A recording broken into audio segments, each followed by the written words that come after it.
Good morning, everyone. I'm going to give people another minute to join. We still got people, the numbers are going up, and then we'll start in just a minute.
Okay, it looks like people are still joining, but I'm going to get started. Hi, everyone. I'm Katie Ramsburg, Director of Community Relations at CAR. Thank you for joining us for today's webinar, Electric Vehicle Infrastructure, a New Mindset, sponsored and presented by PwC. Before we get started, I want to share some information about our new closed captioning. Inclusivity is a core value at CAR. In order to better accommodate those in our audience who are hearing impaired, we've enabled closed captioning for this webinar. We hope that doing so enables those individuals more opportunities to participate in our webinars and an overall better user experience. If you wish to turn off closed captioning for this webinar, please click the bottom on your toolbar at the bottom of your screen with the words CC on it. So once again, thank you for joining us. Now I'd like to welcome Akshay Singh, Partner, U.S. Automotive Advisory at PwC. Thank you, Katie. So hello, everyone. My name is Akshay Singh. I'm a partner with PwC Strategy and in Automotive and Industrial Practice. I lead all of our efforts in mobility space in the US. So we have an exciting session prepared for you all. So joining with me to talk about electric vehicle infrastructure today are some of my colleagues from PwC and great industry experts from utilities and EV infrastructure space. So I'll quickly introduce them. So first we have with us Laurie Giammona. So Laurie is a Senior Vice President and Chief Customer Officer for Pacific Gas and Electric Company. She leads all aspects of PG&E's customer organization, which includes overseeing service to 16 million people throughout Northern and Central California, in addition to functions such as billing, metering, revenue, and call centers. Laurie leads PG&E's customer programs that include energy efficiency solar and electric vehicles. She currently serves on the board of Winslow, a nonprofit organization that's helping to accelerate the shift to electric cars. We also have Bill Lowenthal with us. Bill is a Senior Vice President of Product at ChargePoint and has decades of experience in general management and product leadership, specializing in market-based business planning and cross-functional execution. As a global product leader, he has deep experience in portfolio management and platform business, including connected devices, hardware, software, B2B2C. He leads product management, user experience, and technical docs team at ChargePoint. Then we have Kim Winslow. Kim Winslow is a Senior Director of Energy Solutions at Evergy and is responsible for leading the utilities products and services portfolio. Her teams develop programs that help customers secure energy through solar or wind, understand the benefits of choosing electric vehicles or electrifying commercial fleets, and help customers manage their energy usage. And then we have Nick Hudson. Nick Hudson is a consultant and retired partner at PwC. He specializes in convenience, retail, and fuel stations, regardless of the fuel type. Then Last, we have Hugh Lee. Hugh Lee is a director with PwC's P&U practice. He has over 12 plus experience of consulting, focusing in corporate strategy, asset management, and operating model design. He leads our power and utilities ESG service offering and advises clients on their energy transition and climate resiliency strategies and execution plan. So I'll quickly go through some of the slides we have prepared. We won't spend too much time on the slides because we want to have an exciting discussions with our panelists on some of the challenges and opportunities in the EV infrastructure space. So, next page, please. Next one, yeah.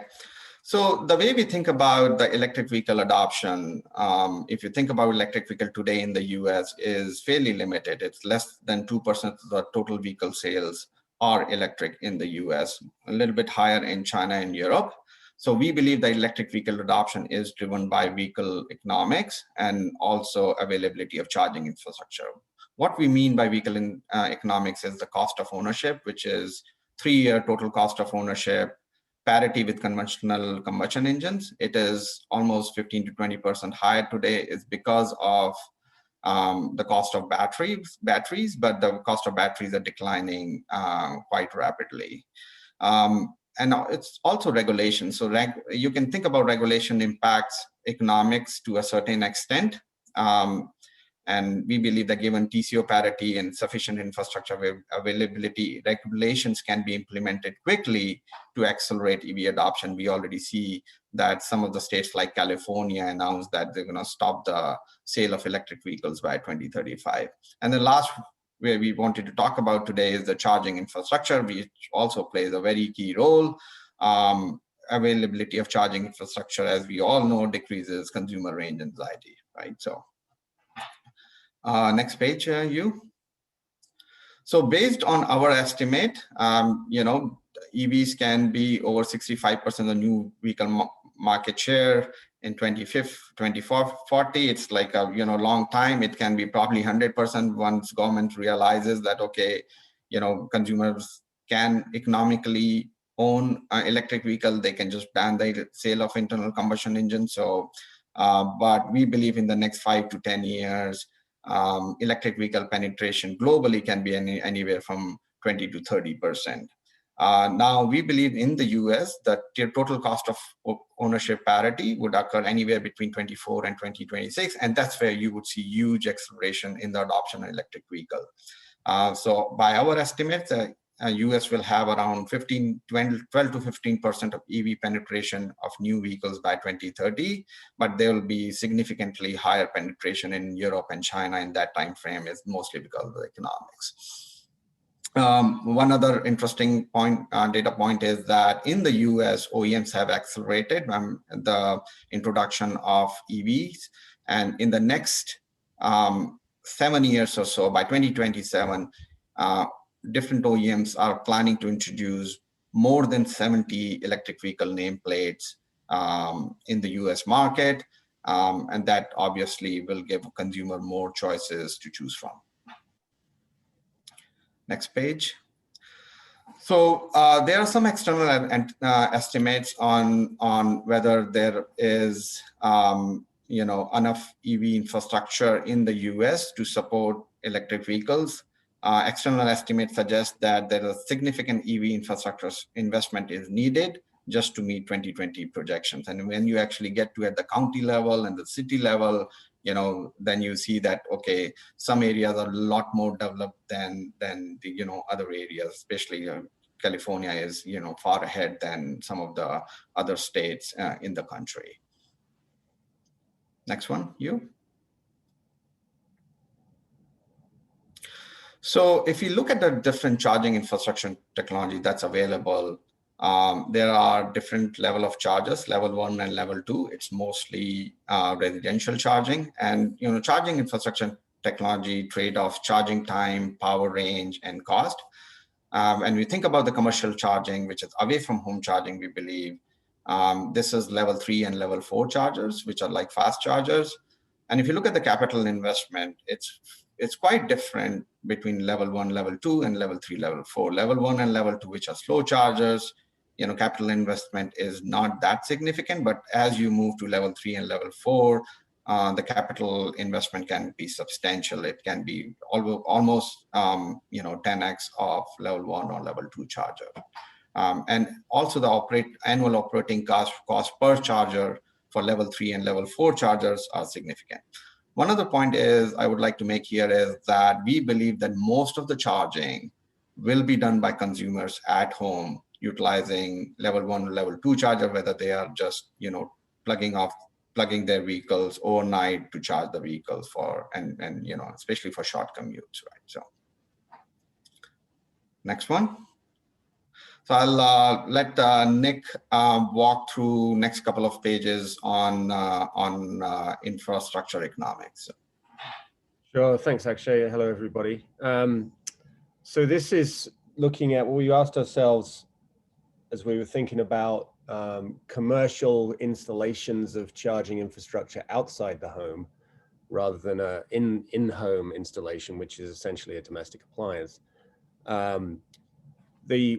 A question we asked ourselves is, how big are these installations going to be? Are they going to be one charger, literally one cable, standing on some kind of plinth, or are they going to be rows of 20 or 30, like the very largest gas stations you might see? And the way to think about that is, when do you reach minimum efficient scale, i.e. at what point do the advantages of having more outlets per installation, per station, if you like, start to attenuate and the scale curves essentially go sort of flat. So the first thing to notice here, we looked at that on level 2, level 3, and level 4. So the first thing to notice here is that the y-axes of these charts are very different.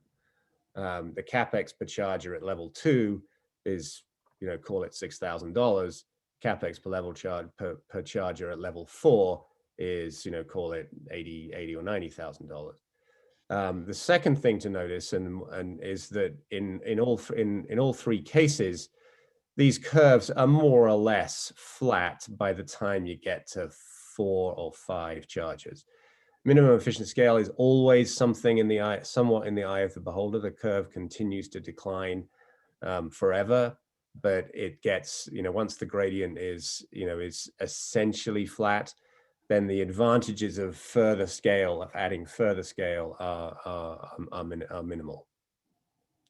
And then the third thing to notice is at the bottom there in the bold text is that the capital per charger is actually per kilowatt of capacity is actually higher for the level 2 charger than it is for the level 3 and level 4, because the higher capacity chargers, levels 3 and 4, deliver so many more, so much higher wattage that they're actually sort of, in a sense, better value per kilowatt. You flip on to the next one. So our takeaway from this is that the minimum efficient scale of a charging location, of a place that a consumer would go to charge up, is something between 4 and 6 chargers. If you build more than that, you can serve more customers, but you're giving up convenience. That you put it on a corner with 12 chargers, it's harder for the customer to find you than if you put it on 2 corners with 6 chargers each. This second slide here, firstly, is not the same. So sort of notice that the vertical scale is different, and this is utilization, not capacity. So this is since the costs at the charge station are largely fixed, utilization of any given charging station will be fundamental to its costs to serve. So what you have here is what we call the all-in break-even price on the vertical scale of a kilowatt hour, and the utilization on the horizontal scale for a 4 charger configuration at level 2, level 3, and level 4. So the level 2 curve is the red one at the top, and that curves down as utilization increases. We expect, since level 2 charges, consumers tend to come in and plug in for some significant amount of time, that utilization in those slow charges will be significantly higher. And in fact, it kind of has to be, because if it's lower, then it's wildly more expensive. Then level 3 and level 4, we expect utilization to be lower, maybe 20%. We've heard anecdotally that one significant provider of charge stations of high-speed chargers tends to say when their utilization gets to about 20%, they start looking for opportunities to build another one. And you should also bear in mind that utilization at a gas station, but as an analogy, is very low. The actual utilization of the average pump in the United States is somewhere around 7%. This is 24 hours, right?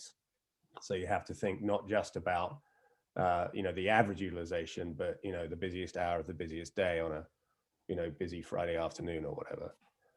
And then the third thing to notice about this chart is that the home charging is way, way cheaper. So once you as a consumer have installed your appliance in your garage, then it is wildly cheaper always for you to use that. And that is why we, and I think many others would agree, believe that all consumers will do as much charging at home as they can. Sure, there will be times when you are away from home and driving some distance when you need to use a fast charger, and there'll be the odd occasion when you're driving kind of locally near your home and you kind of get caught short. But those are going to be kind of the particularly that latter case is going to be a mistake as opposed to a general behavior. Level 2 charging is cheaper as long as it's significantly utilized, and that'll be particularly the kind of at work case where an employer might pay to install charging as a perk for their employees, or a provider may do a deal with an employer to provide charging at that location. Great. Thank you, Nick. So let's quickly move to the next couple of pages. So again, I mean, as we know that there are a broad range of players that are investing in EV infrastructure, from automotive OEMs to fleet managers to retail partners to utilities, and especially with the new administration. I mean, new administration has announced that they plan to install almost 500,000 chargers by 2030, right? So there are and there are a lot of partnerships also going on between automotive OEMs and the charging infrastructure providers and the utility providers. So I mean, it's still evolving, right? So we are still in early stages. And the next page, as a result, because this is still evolving, this space is still evolving, there are different business models that are taking shape, and from a variety of public or private partnerships. So there are standalone charging stations, there are retail hosts, there are OEMs who are actually working with EV infrastructure stations and actually subsidizing some of it. There are utility partnerships, and obviously, I mean, we did that, California and New York, and especially Biden administration, they are looking to make significant investment in government-run charging stations, right? So with that, I think we are at the end of our presentation. Let's jump on to panel discussion for some exciting questions, and I'll hand it over to you. Great. All right. Well, thanks, Akshay. Thanks, Nick. And really appreciate everybody being here today. Appreciate our panelists for joining us. We're really excited to be featuring such a great group of cross-industry panelists. So we have Laurie Giammona from PG&E, Bill Lowenthal from ChargePoint, Kim Winslow from Evergy, and of course our very own Nick Hodson, fresh into retirement. So with that, I'll just jump right into the questions. I think we have a number of questions that we'll kind of kick off the conversation with. I see a lot of you have already started to use the Q&A function on the Zoom feature, so please keep the questions coming in. We'll make sure we can get to some of those towards the latter half of this panel discussion. So with that, Bill, I think we'll start with you, and just kind of broadly speaking, kind of where do you see the type of growth in charging infrastructure. What are you at ChargePoint deploying? L2, L3, L4, and where are you building? Well, first of all, thank you and welcome everyone. And thank you, CAR and PwC for having us.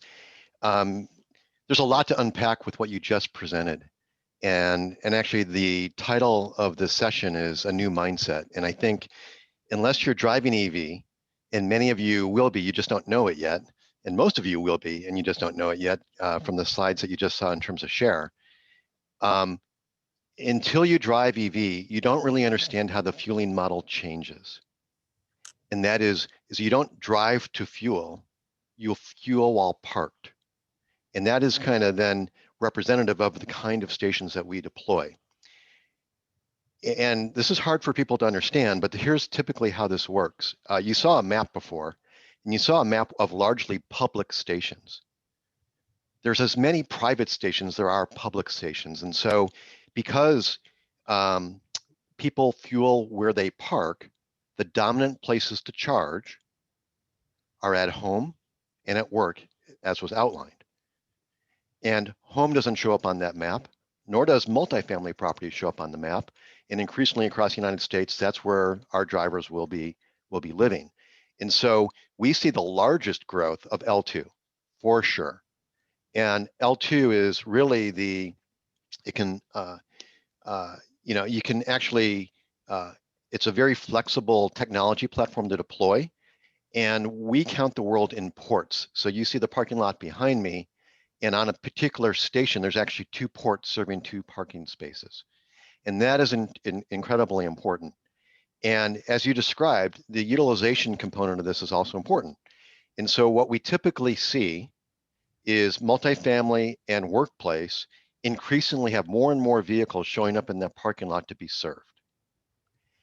And so it's more than a station that exists in the parking lot that manages that experience. What ChargePoint provides is the station solution plus a cloud service paid for by what we call the site host, and then a mobile app and other ways of which the user can authenticate against that station to gain access. And gaining access is super important. This is where the private part comes in. And so we have site hosts in multifamily, in workplace, in retail, as you described, in parking operators, in hospitality and dining and other environments. And they're deploying charging to supplement their business model. It's typically not their core business model. Of course, folks in the fueling space are evaluating this in a different kind of metric, but they're doing it as an amenity to attract constituents to support their business model. So a retailer wants to attract a consumer to spend more time in that store and provide a benefit while they're shopping and potentially extend their stay and spend more money. Same thing with a restaurant establishment. Workplace and multifamily properties want to attract and retain tenants. And so what the software is doing is providing who has the rights to access this station. Maybe you're a member of a retail or a dining environment and you're the loyalty card member and you get a different privilege than say a general public consumer going to that station, paying by the minute or by the kilowatt.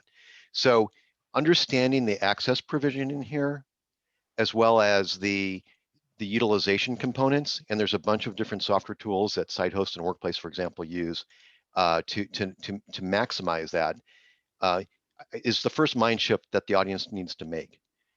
The other component that we didn't really touch on too big yet in what the slides that were presented is the dynamic of fleet.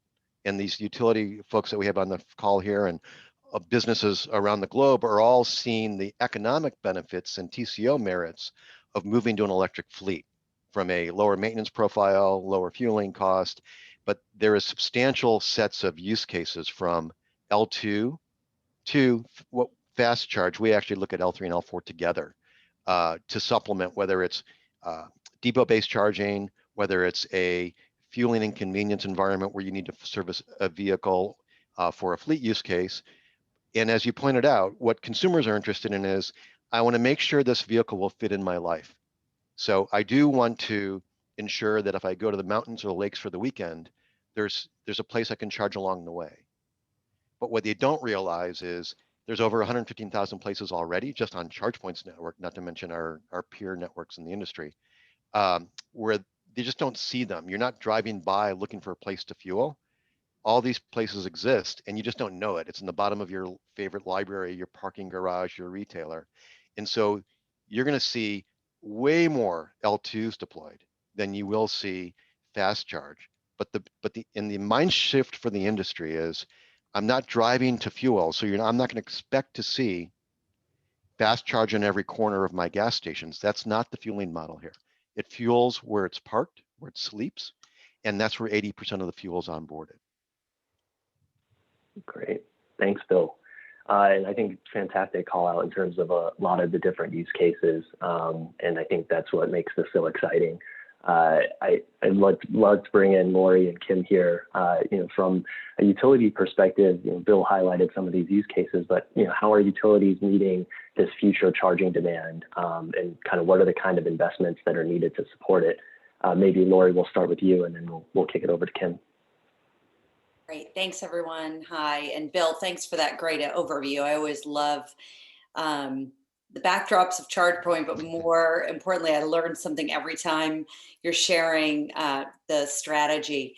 So I think where utilities really play in this space, and certainly where we've leaned in as the California utilities, is around supporting the infrastructure to enable our partners like ChargePoint and the others in the space. We're largely an infrastructure company. We're not necessarily a behind the meter type of company. And initially, I would say we were slow to enable the technology. And then in California, really around the 2015, 2016 timeframe, the commission decided that the utilities could step into the space to really move towards supporting electric vehicles from an infrastructure standpoint. And the path that PG&E chose was to really be that entity, because we've got the customer relationships, to help the charge points get into the multifamily dwelling, the workplace sites, because we hold the relationships and we can do the infrastructure to enable the technology.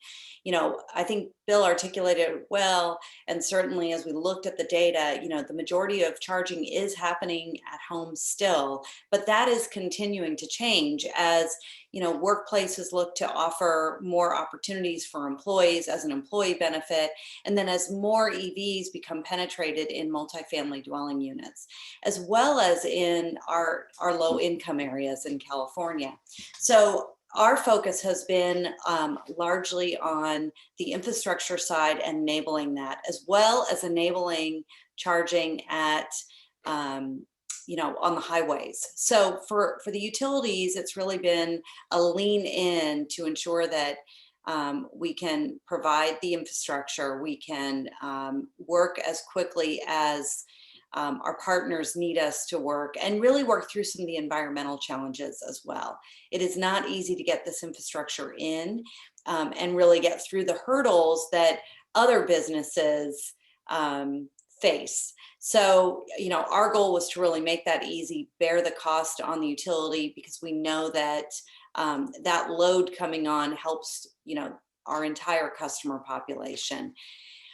So our focus has really been on infrastructure, and then I know we'll talk a little bit about rate opportunities and how we enable the market to really flourish and allow customers to find that total ROE on purchasing electric vehicles. Great. Kim? Yeah, hi, good morning. Yeah, and I think it's, really, to point out too, the utility that I'm at, Evergy, we're a Midwestern utility. We serve roughly 1.6 million customers.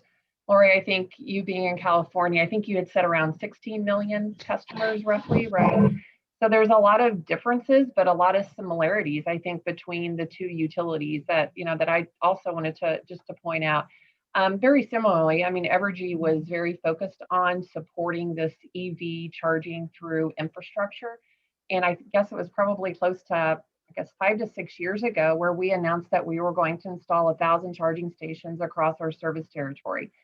And that was really kind of a step out there, not being, pushed or encouraged through policy or other regulation, but us recognizing that this is something that we needed to do to help encourage, reduce that range anxiety that customers might be feeling around this. So,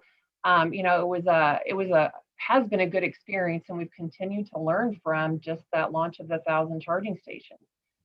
We took kind of the perspective of, what similar to what Bill had talked about is placing charging stations. We place them in many different areas: workplace, retail, public charging, parks, different places so that customers could access them and see them as they were visiting maybe their big box store or their grocery store. And, it's been good data to go back and look to see which ones have had that higher utilization and which ones haven't. And we definitely saw, at least in our territory, having those charging stations in place, it also increased the number of drivers. We recently went through a merger a couple of years ago, and we had again, those 1,000 charging stations, mainly in Missouri and what we call our Kansas metro side. And we saw, the adoption of EVs grow from about 800 to roughly 8,000. Very similar when we go back and we look at our other jurisdiction that we merged with, they did not have that same level of infrastructure support, encouraging customers and helping them to understand how to charge. And we saw a growth rate of about a 4 times differential. So again, we still believe that having that infrastructure out there for customers will continue to encourage that adoption and relieve some of that, range anxiety. Helps also customers to understand that, this is not something, this is a new technology. Well, it's a new technology. It's something that's exciting, and, and we can help them along that path or that journey, that decision making of purchasing that electric vehicle. Great. Yeah, thanks, Kim. Yeah, I think it's definitely a great call out in terms of just the fact that you have the infrastructure there. It's encouraging people to have vehicles. I actually wanted to get your reactions to that, Bill. I mean, I think you see it nationwide. How has that adoption curve been coming up? And from ChargePoint's perspective, I know a lot of people ask about kind of the different business models. I mean, what are you kind of seeing, and what are some of the things that you all are thinking about in terms of how you're monetizing some of this infrastructure? Yeah, so super great questions, and I think what Kim pointed out is really important for the audience to understand. And we're in different stages of the market, and you just described how did this market start, right? And also think about there's very few vehicles available over the last decade. And so one of the phenomena that we have seen, very important, if you live or work at a place that has charging and you do not have an EV vehicle, your consideration to buy an EV vehicle goes up 6 times. So that is a catalyst for adoption. And all of us being citizens of this planet, we need the world to go electric so our kids can breathe clean air, and for all the environmental impacts. And there's a lot of other societal change that's going to come from the shift to EV, electrification, autonomous, and kind of other business models of how goods and services and people move. And so first, there's the adoption component. So the deployment of stations is one. The population of vehicles is a different, or the assortment of vehicles available is a whole nother component. And we're in a super exciting next phase of the market. There's tremendous amount of really cool vehicles, and really matching to what American consumers, but also in other parts of the world, the type of vehicles they need in their life. So I think we're in a very transformative moment in this industry, and it's really a tipping point. The next part, I think, to also unpack a little bit is kind of how it works and what the business model is. If you offer workplace charging as an example, it's basically like the cost of a cup of coffee for an employee. It's really a low cost element. And when you lay out all those cost elements that Akshay talked about before, the make-ready expense of digging up that parking lot, pulling conduit, wiring spaces, that's a really large expense versus the ongoing operating expense. And that's where the partnership cross this is a lot of cross-industry collaborations happened to get us to this point and get us to the next point. So between our partnerships incentives with utilities, which is a great offset to a lot of our customers to adopt stations, other influences in terms of policy and other elements going on to provide funding, that's been a catalyst. But this is the infrastructure and operating cost is not really that substantial in the mode of thinking of your workplace or your multifamily or CRE like property. And the last part about this is the site host chooses the price of which they want to charge that that driver to charge. In a lot of workplaces, it's free. They want to subsidize it, but maybe they need tools of which, if they've done charging, they can assess an idle fee so they can vacate that space and allow another driver to come in. So we have software capabilities that help manage this on behalf of our site hosts. So, and maybe something to clarify for the audience as well, is ChargePoint is a technology provider to folks that want to put charging on the ground, be it a workplace, multifamily, retailer, what have you. And so they are the folks that we are monetizing. We're not monetizing drivers. And so they pay us for the station you see behind me, as well as that cloud connected service. And then the driver has a free mobile application. And we work with many, many auto OEMs to enable this whole ChargePoint network of all these collection of private and public stations accessible in the dashboard or in the pocket of those drivers. So we're in CarPlay, we're in Android Auto, we're in a variety of dashboards, and you can see the mobile app. And so the site hosts then has their locations published in the mobile app and with the prices that they've set to attract that driver. So it's up to them how they want to monetize that session. That's great. I love the concept around these different catalysts for adoption. That actually is a great transition back to perhaps Kim and Laurie around from a utility perspective. I think a lot of folks maybe may not know it or be as aware of just the different kind of charging rates or the rate structure that utilities provide. As you think about if I'm a consumer, okay, how exactly am I paying to charge up my vehicle? So hopefully maybe you both can touch on a little bit around how both your companies are thinking about, perhaps creativity in the rate structure. Perhaps Laurie, I'll start with you again. Great, thanks, Hugh. So as this market has been evolving, we've pivoted pretty significantly on our rate structure, but also focusing on educating our customers. So we've got a number of rates that we've structured for customers, and I'll tell you a little story. Well, let me just say, so we've got a number of rates that we've structured for our EV customers and that has been a large incentive for them to purchase EV vehicles. So gives them flexibility at home, as well as helps them bend their cost curve. And then obviously, as Bill said, as we've built out workplace charging, multi-dwelling unit, I live in the Bay Area. You can't find a retail big box that has an open EV charger anymore. I often wonder if people just go shopping so they can charge their EVs, which is fantastic. But as we've pivoted, we've really focused on what are the types of rates that we need to have for the particular customer classifications. And just recently, I was telling Hugh, one of my neighbors, who's a retired executive, has lots of time on his hands. And during the pandemic, he said, I've become a car guy. And I said, well, you remodeled your kitchen, now you're a car guy. So what is that? And he said, well, we remodeled and we really wanted to put solar on our home. And we did all the analysis. We had several providers come out. They have a big, beautiful tree in their backyard and an older home built in the 1920s. And the solar companies, he had 3 come out, said, we can't make the ROE work on solar. The rates, the panels, we just can't make it work for you. What we'd recommend you do is get EVs and probably get if you can, get a Tesla Powerwall, use the inverter.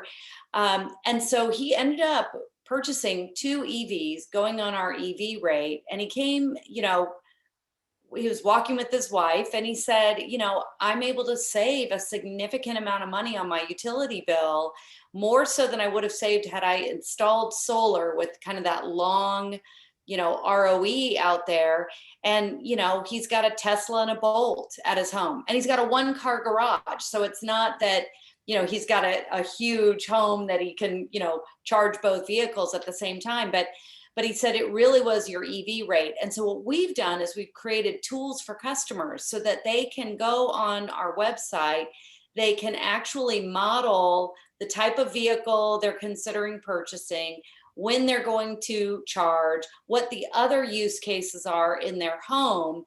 And we're doing rate modeling for them so they can determine the right rate. And at the same time, we're helping them, actually think more broadly about their vehicle purchases as well. So, our rate structure has really, I think, helped to, again, get customers over that next hurdle. While mileage is increasing around range anxiety, the fact that customers can actually save at home, I think is having a big impact on adoption for us. That's great. And how's it over at Evergy for you, Kim? Yeah, I'm taking notes, Laurie, too. Yeah, so we don't have a specific EV rate, but we do have time of use rates. And so it's a 3-period time of use rate with an off-peak, with a super off-peak period. So, trying to encourage customers to charge during that off-peak period where it's much cheaper for them. We continue to see also on the business and the transit side development of rates too. And I would, just kind of real quickly from the transit side, those transit authorities, they are really looking more long-term and developing their business cases now today. And so as they're developing those business cases, they have really looked to us to say, how can you help us justify transitioning to an electrified bus? So we have, again, working with our regulators, we're getting ready to, to develop a filing in a couple of weeks around fleet charging, around transit charging. But we will, like, Laurie said, continue to educate customers too. I know right now in our service territory, we certainly don't have enough adoption that will impact our grid, but this is the right time to really talk to customers and help them to understand what that managed charging means, so that we don't have that future impact on our grid and can offer them these rates so they can get used to these rates now, rather than when they're really, becomes a priority to have them make all that behavior change.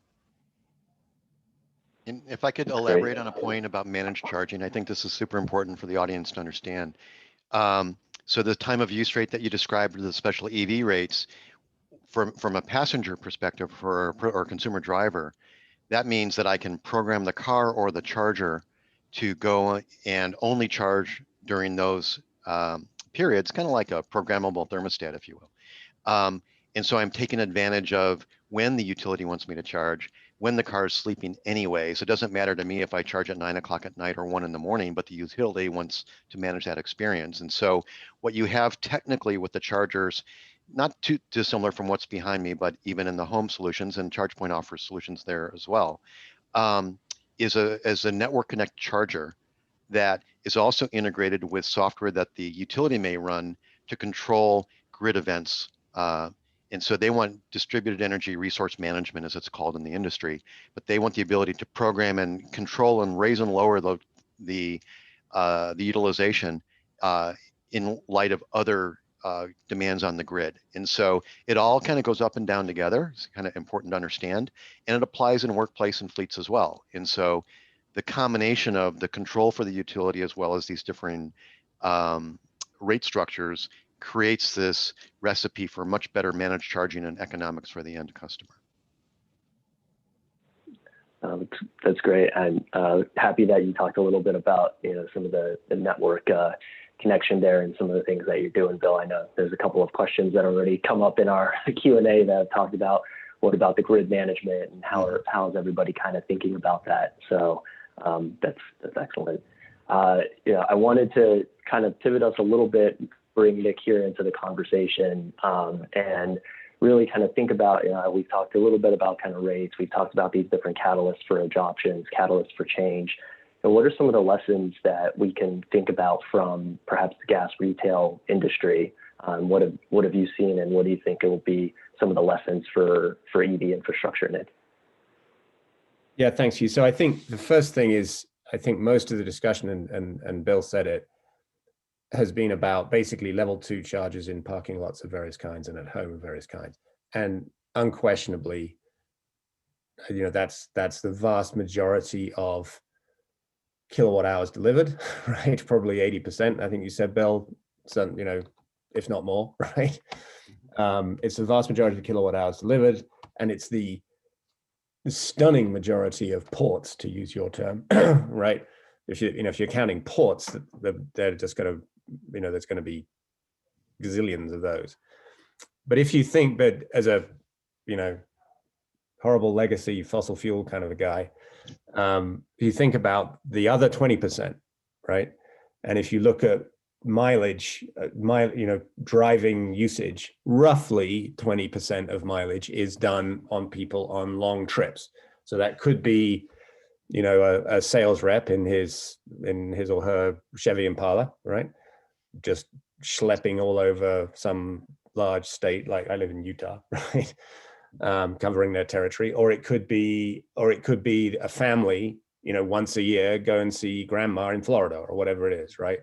But if you do have, my family, we used to have one long trip we did, roughly 1,000 miles each way. You do it a couple of times a year, that, you know, bang, right there, you've got, you know, 20 or 30% of your miles, right?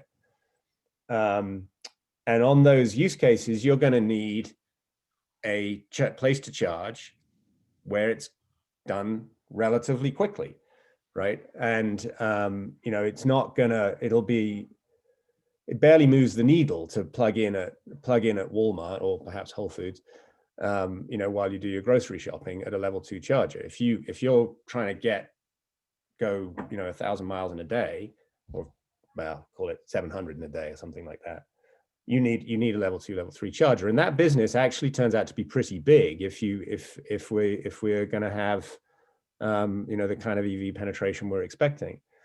So we spent some time thinking about how that business, that kind of, I've used various terms for it, the sort of away from home, but that doesn't, you know, but away from home and away from work, roadside, whatever term you want to use. What does that business look like? And that business, it might be helpful to, you know, think about how the gas station business looks, right? And that business is extremely competitive.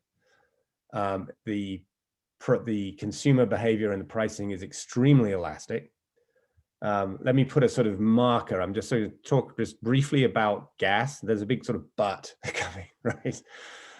It's extremely elastic. It's extremely elastic because there's a minority of customers, call them about 25%, who are obsessed with getting the right price on their gas, right? And they slosh about wildly between gas stations to find the lowest price. The rest of us, you know, barely notice, but these 25%, you know, slosh around. And the reason it is so elastic is that it's obviously a commodity. We can argue about that. I'm not sure we can argue about a kilowatt hour not being a commodity, but it's a commodity, and it's also quite a lot of money in aggregate. You know, it's like $2,000 a year per car or something of that order, right? And so it's worth their while for that 25% or whatever. They consider it worth their while to be rigorously price sensitive and get the best deal they can find. So and as a result, the whole industry behaves in a marvelously kind of economic way, right? You can draw supply curves and calculate everybody's costs and all that kind of stuff. And you can do the same thing on charging, and you can say, right, what is the most efficient format?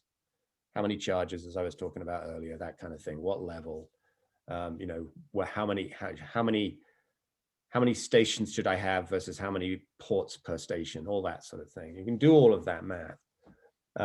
And you could imagine a day when there is kind of pole sign competition, if you like, in the charging business. That could totally happen. In which case, being the most efficient guy is going to be really, really important. The big but about it, and I frankly don't know the answer to this at this point, is that even the most price sensitive gas customer when they're barreling down the freeway on that one time when they drive their entire family across the country, say, screw it, I'll just go to the freeway station. Because I only do it once a year, and it doesn't matter. And so there's a very interesting question in my mind of whether that, because most of the charging will be happening at home, where it's stunningly cheap, or perhaps at work where it's actually free.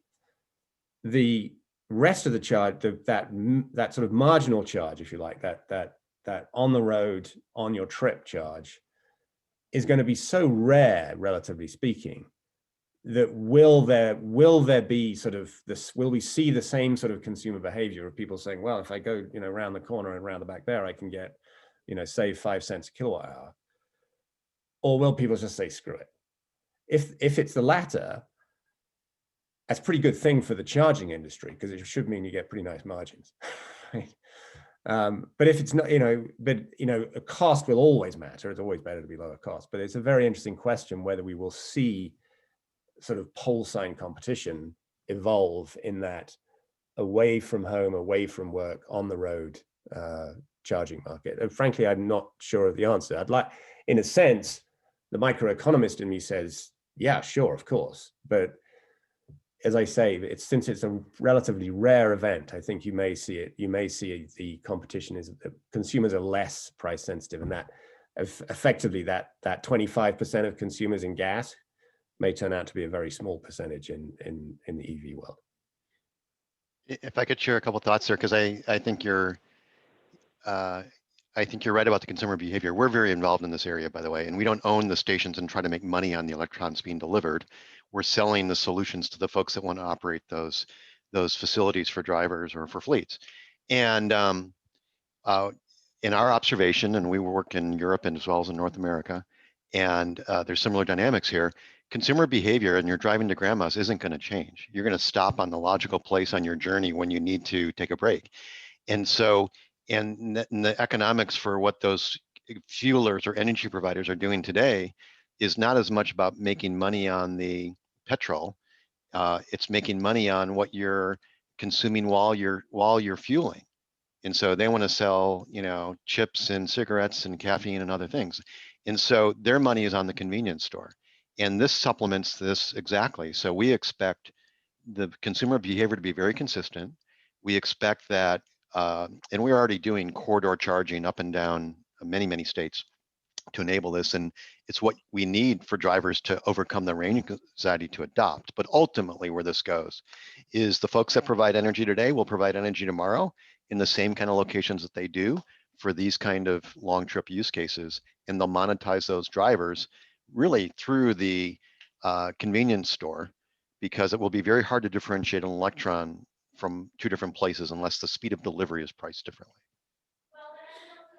Right. Do you think the speed of delivery will be priced different, Bill? Potentially. If I have an hour to burn versus only 20 minutes, maybe that is a metered experience, and that's all technically possible. Yeah. Yeah, I think we'd love to get Kim and Laurie's perspectives on some of this as well. I mean, I think we talk a lot about the consumer behavior here. We talk about those very kind of long range use cases, but within your own service territories for both of your companies, I feel like you have quite a diverse set of consumer behaviors. So what are your all thoughts on that? Maybe Kim, I'll start with you first. Yeah, sure. No, thanks, Hugh. Yeah, I think that, when I look at my family and how we utilize a gas station right now, it's around, my 2 teenagers running in to get a drink, a taquito, a lottery I'm getting a lottery ticket or something like that, or we're, utilizing the bathroom, taking the dog for a walk. So it's, it's different for everybody, right? Who's cost conscious and who's not. Who's utilizing that gas station just for convenience, simple convenience to, to take a break on your trip. So, I do see, I think like, especially highway corridor, I mean, that needs to be that level 3 station so that customers can get in and out if that's how they so choose. But it'll be interesting, right? I mean, I think a little bit to Bill's point, I mean, to me, gas stations are now more of a destination and an experience rather than just filling it in and leaving. So Yeah, I was just thinking about as Bill described it, if you've ever driven on the Autostrada in Italy, right? There are these incredible, like they're restaurants, right? They are built over the highway. You can stop going either way, and it's an experience, right? You can have an Italian meal on the highway. And, I think that's going to be the future. You would spend enough time there to fuel your EV. And so I think to Bill's point, it's going to change that convenience model. And quite honestly, the gas and oil companies have to pivot because, in states like California, where electric vehicles are going to become a mandate and building electrification is going to, shift, the models are going to have to change as to, what consumers are doing. California is an interesting mix because depending on where you are in our service territory, it looks very different, right? The Central Valley is, much more rural. We've got many more agricultural companies, customers, as well as the demographics of our customers are very different. If you're in the Bay Area, you're in the micro, cosm of Silicon Valley, and you can't be seen not driving an EV, right? I mean, that's really the experience. And so, it's really managing that across a diverse territory. But I do think, the retailer model is changing. You can't pull into a Target in California without, it looks like a Tesla car factory, because Tesla has all their charging stations, lined up within a Target center. So I do think that is going to change, and that consumer behavior is going to change. I think the question, we've been talking about this as, stay-at-home orders, get prolonged, and workplaces that are really evaluating, do all of these employees need to come back to work? What does that commute start to look like, right? I do think there's still going to be a big focus on fleet electrification. I mean, there certainly is in California for, your companies like Amazon, UPS, the telcos, FedEx. But, as we start to look at the consumer behavior of commuting, how does that change, and how do we start to think about that? Because, workplace charging is important, but we may not have the droves of employees going to workplace. So there's going to be a greater need for a diversification of where charging exists, because the workflow patterns, have obviously been shifting. Right. Now that's a great point. Maybe we'll move to Park City, Utah, where Nick is, and just work remotely from there. So I want to thank all of our panelists. We do have one last question. I know we try to cover some of the questions that were in the Q&A. So thank you everybody for participating. We'll try to respond as best we can, but we'll do a quick, I guess, call it lightning round to close this out here, and call it 30 seconds or less. We'll go through each of our panelists and kind of ask each of you, what do you think the charge station of the future is going to be by the time we get to 2030? So I just maybe, Nick, we'll start with you, and we'll work our way around. Okay, so talking about a out of town, whatever, I'm away from home charging, I still don't know what I call it, but that could look a lot like a gas station, but it's fundamentally unattended, which is not the case with gas, except in a few jurisdictions. And that means it doesn't have to be, it could be anywhere where there's a reason for people to spend 20 or 30 minutes.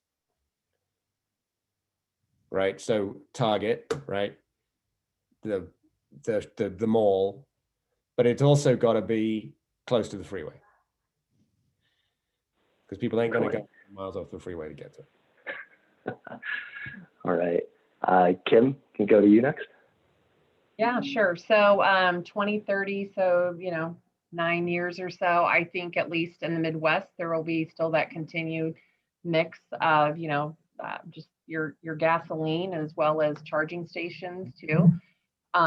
Agree, probably level 3 charging stations, I would assume, but I still, like I mentioned, I still think it'll be a place where customers or those drivers go and just spend time and for the convenience purposes. Great. All right, Bill. I think it's going to be something you don't really think about too much. People ask me, how long does it take to charge my car? I say 10 seconds. I park, I plug in, and I leave. And then I unplug when I come back. So it's not going to be this thing where I drive to fuel. It's parked while fueled, and it will just kind of be out of sight, out of mind. Excellent. And Laurie? So it's interesting, California, we're moving fast. I feel like in 2030, we're going to have to educate our kids on what an actual gas station is. What's petrol, right? So I really think that we're going to move that fast. I love Bill's analogy of, I park, I plug, I unpark, like you don't even think about it. So I think we're going to see this rapid acceleration of, charging infrastructure just becomes part of what we see everywhere we go. Our dentist, it is everywhere. And you want to have that spot because it's closest to the building, right? It's actually, in some cases, closer than the handicap spaces. So you want that convenience and the space. And yeah, we're going to have to describe to our children like what it meant to actually put gasoline into a vehicle. Well, great. Well, thank you so much to our panelists. I'll kick it over to Akshay to close us off here. You're on mute, Akshay. Thanks, everyone. Interesting session, great discussion. Hopefully the audience enjoyed it, right? As we transition to EVs, in 10 years, the vast majority of vehicles on the roads will still be gasoline, right? So it'll be interesting to see, what the 2030 looks like, but, it's great thoughts. Thank you very much. I think I really enjoyed the discussion and hopefully our audiences as well, right? So thank you very much. Great. Back to thank you, everyone. So, thank you. Thank you.